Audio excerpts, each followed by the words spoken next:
One of the biggest differences between high-performing consultants and salespeople and lower performers, or maybe you could characterize that as experienced versus less experienced, is the way in which they end a conversation or the way in which they move towards the point where they're asking their customer or their client what the client is going to do next.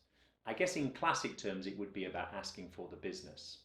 But in fact, that's where things tend to go wrong.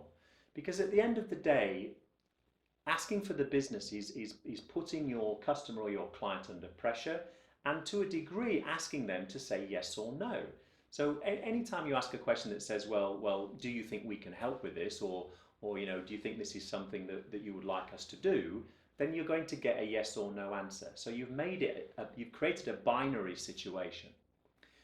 What we found is much better, and indeed what you see high-performing consultants and salespeople doing, is asking the client or customer how they see things moving forward.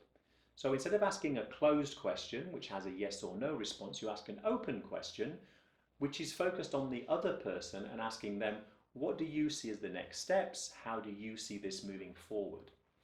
And in fact, a good approach to engage questions is to see it as two parts. Part one is ask the customer or client what they intend to do next. And provided that you get the positive response that you're looking for, you then ask a follow-up question that says something along the lines of, do you see any way that we could help with this? Or even better, because that was a closed question, you ask something about, so how do you think we might be able to assist you with that? Because that's then an open question. They have to give you probably more of a response. It's not a simple yes or no.